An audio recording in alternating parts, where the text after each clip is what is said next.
Agosto, kaya naanayas ni naiyusuwat a subsidy payout kadagiti public utility jeepney drivers iti probinsya itangal daw. Manipod iti nasrok inem aribo a public utility jeepney drivers itintero a rehiyon Cordillera, 131 drivers, ket manipod iti probinsya. Iti kapadasan ti jeepney driver ani Benjamin, manipod ti 800 pesos akita natin may saal daw, nagbalin a 300 aging ka 400 pesos laengen gapo tinangato a presyo ti krudo. Manipod ngamin ti mapasadaan na, dakkel aparte iti daytoy ti mapan ti krudo. Mainayon pay a maminsan laeng ti biyahe da iti agmalem. Doon na among kapektaran mi. Kasano kayo napektaran?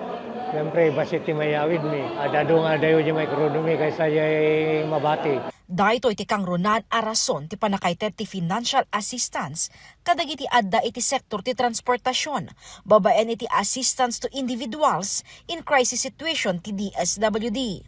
Kada PUJ driver nakaawat ti 5,000 a pesos. Dahil gatang ti agas, maintenance. Gatang ti dumaka sa pulan. Tilistaan ti 131 jeepney drivers ket naggapo iti LTFRB. Ti screening na ma'am ket nagapo iti LTFRB. So national siya, binabasa amin and kami lang apo tinang payout. Iti assessment na datoy ket nagapo ti LTFRB. Iti agdama, addan 20 ket maysaan na awat ti DSWD a grievances. Seknan ti saan a panakairaman tinaganda, iti listaan. Uray man pa'y PUJ LTFRB registered da. Dati grievances pero renefer mi so da amin ti LTFRB. Awan tinaganda nga ija imbaba ti LTFRB pero adamot ti certification da nga they are registered ng LTFRB. Baka dagito apo dagi late siguro ti registration na.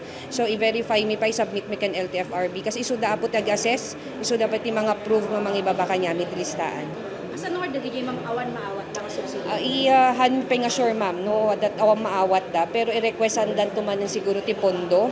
Hopefully, kat maibaban tumanen tap no may kanda matlaan. Iti 20 ket 7 nga ili ti probinsya, 20 nga ili laeng ti adaan registered PUJ manipod iti listaan ti LTFRB. Inbagimet ti Land Transportation Office ti DOTR anang beripika anay kandag iti 131 PUJ drivers. Kabayatan na iti oil price monitoring. Itangal daw 93.65 pesos kada litro ti diesel, 85.55 pesos ti unleaded, ken 86.55 kada litro ti premium. Jessica Boreta, Balitang Solid North.